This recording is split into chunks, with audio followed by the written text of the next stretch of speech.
everyone. Well, it's getting into the season for travel for me. I'm such a travel nut, whether it's just, taking a train to the next town or going on a cruise or traveling to the UK. I just love traveling, and I've tried over the years to simplify my packing and to save space and money. When you're traveling on a budget, this is important. So here are some things I think that are really important to think about packing, and then things maybe that you can leave behind, or you can make do or purchase when you get to your destination. I mean, we all go crazy with makeup, or at least I do. I say we all, I do. And I've now got it down to a fine art of taking minis and sample pots, and you really don't need that much, even for 7 days, a week or longer. You actually think, you take more than you need. I take more than I need all the time. So it's simplifying the size of the packing that you're doing is really, really important. But here are some little things that I always take with me that you might find useful. Water bottles. Now, water bottles, I know you can't take a water bottle, filled with water on a plane, for example, but you can on a train and other places, of course. But I always take a reusable one. I should actually have an example, because what I do is I take a plastic bottle, an empty one, and I wrap it in some of my famous removable wallpaper, that funky paper I use, the ones that I put all my things in. Like, I'll show you an example of this. Is like one of my external drives, just putting little sticky stuff on, and it just makes it more. Oh, here's another example. I'll show you. I'm surrounded by them. I mean, I just like little notebooks. I just cover them with this removable wallpaper, and I put that around the water bottle, and it just makes it like when I get to my destination, I fill it from a tap, or I even buy a bottle of water and pour it in there, but just a small one, so that I can just tuck it in my backpack or my purse. So a small reusable water bottle. A first aid kit and medications. I should have put that at the top of the list, because it's just the most important thing. Medications for sure. I mean, first aid kit you can always buy. I do literally pack, a couple of bandages, a couple of aspirins, a couple of, painkillers, like Panadol or something, or paracetamol. And then I put my medications, and I put them in my backpack. I don't put them anywhere else. I just put them in my backpack, and I just know that's where they will be.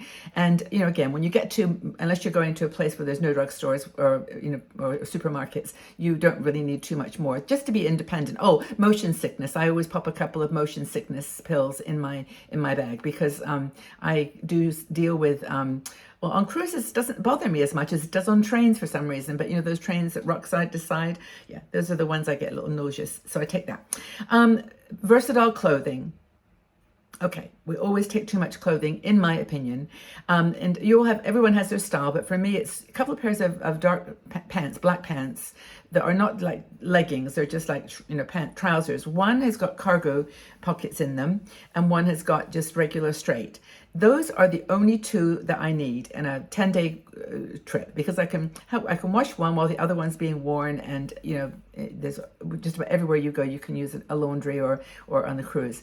So but two bottoms, and then I do like whatever number of days I've got in the trip, divide it by 2 and put that many number of tops. So 10-day cruise, 5 tops. 7-day cruise, maybe 3 tops. Because really, you honestly, no one's, even if you're in the same place, no one is looking and judging. But anyway, pack versatile clothing there that works together and is packable and easy to wash. So versatile clothing. Carry a small day pack for essentials. I actually always do this, and I have found it so beneficial. I mean, my standard suitcase arrangement is one medium-sized suitcase. I've given up on small ones. I always check them now. Forget this lugging and lifting and whatever. So one medium suitcase, and then one backpack that I put my laptop in, and I put my medications and like really important things that I want to have with me all the time.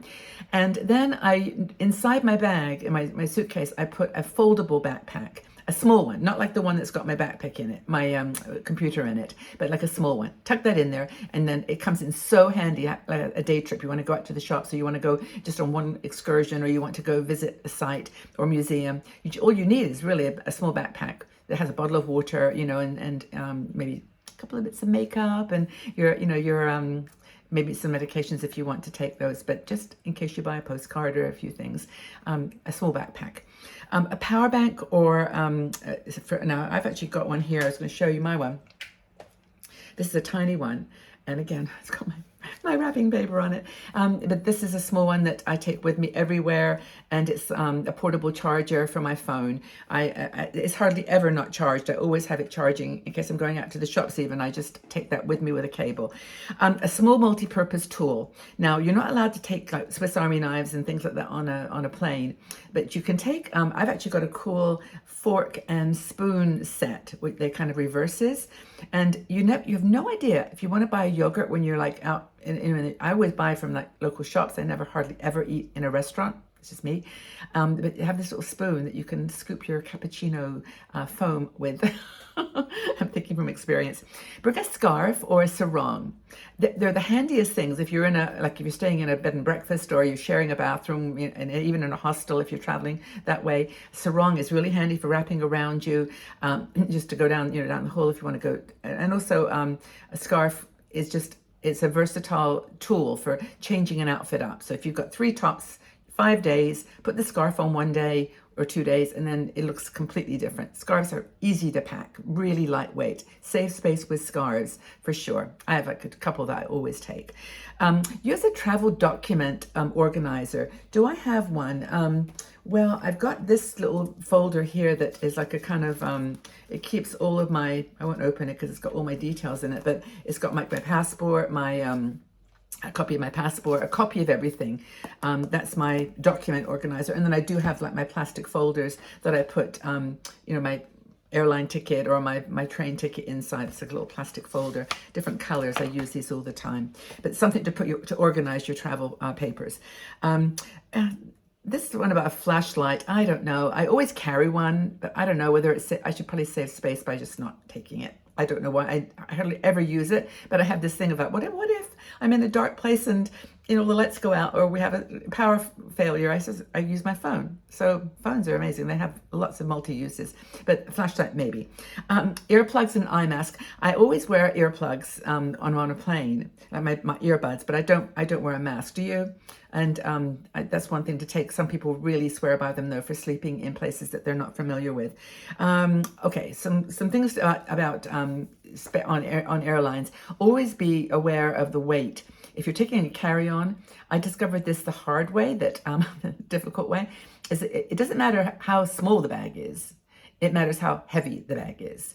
And if it's over a certain weight, even if it fits into their carry-on bag, this is after flying, you just can't take it on. You have to check it. So make sure that you understand that, and that's why it's so important to think about weight when you're packing a carry-on. Put it in your luggage that you'll check, or if you're just doing carry-on, keep it really lightweight scarves.